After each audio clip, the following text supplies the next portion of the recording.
পোরশায় জুলাই অভ্যুত্থানের প্রথম বার্ষিকী উপলক্ষে উপজেলা জামায়াতের গণমিছিল ও আলোচনা সভা।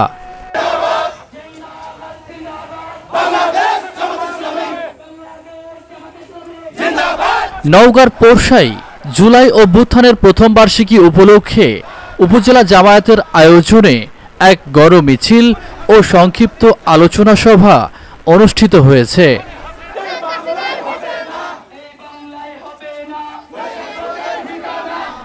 মঙ্গলবার ৫ই আগস্ট বিকেল ৫:৩০ ঘটিকার সময় উপজেলার নিতপুর কপালের মোড় হইতে বাস স্ট্যান্ড হয়ে মডেল মসজিদের সামনে এক সংক্ষিপ্ত আলোচনা সভা অনুষ্ঠিত হয়।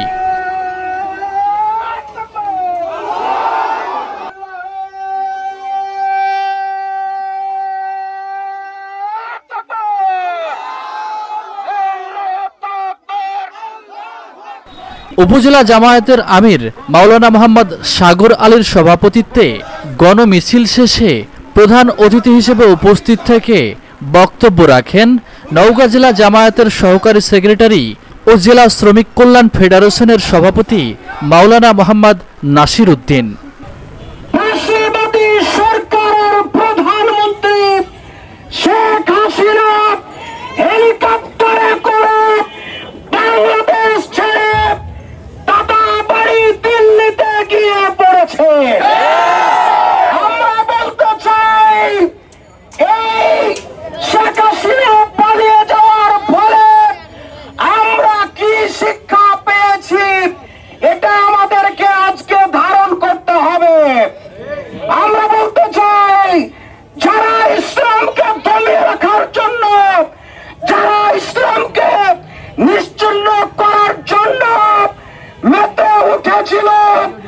আজকে বাংলাদেশের মানুষ দেখে যাও, পৃথিবীর মানুষ দেখে যাও, যারা ইসলামকে নিশ্চিহ্ন করার জন্য অভিযান চালিয়েছিল, চিরুনি অভিযান চালিয়েছিল, তারাই আজকে বাংলাদেশে নাই।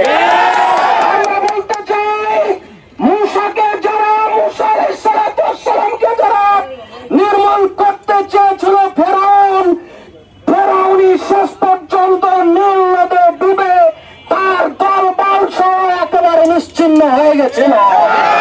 আবু জাহেল আমাদের প্রিয় নবী হযরত মুহাম্মদ সাল্লাল্লাহু আলাইহি সাল্লামকে নিশ্চিহ্ন করতে গিয়ে আবু জাহেল তার দল বল সহ নিশ্চিহ্ন হয়ে গেছিল।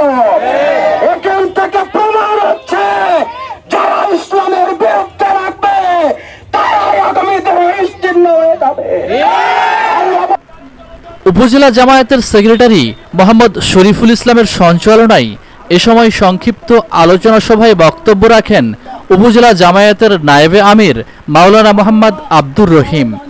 এ সময় অন্যান্যের মধ্যে উপস্থিত ছিলেন উপজেলা জামায়াতের সহকারী সেক্রেটারি ইয়াদুল হক, সহকারী সেক্রেটারি নুরুন নবী, নিতপুর ইউনিয়ন চেয়ারম্যান প্রার্থী বজলুর রহমান, গাঙ্গুরিয়া ইউনিয়ন চেয়ারম্যান প্রার্থী মোহাম্মদ আমিনুল ইসলাম, কাটনগর ইউনিয়ন চেয়ারম্যান প্রার্থী হোসাইন আহমেদ, ছাওর ইউনিয়ন চেয়ারম্যান প্রার্থী মোহাম্মদ মুজিবুর রহমান সহ উপজেলা জামায়াতের বিভিন্ন ইউনিয়ন ও ওয়ার্ড পর্যায়ের নেতৃবৃন্দ উপস্থিত ছিলেন। সালাউদ্দিন আহমেদ, এসটিভি পোরশা, নওগাঁ।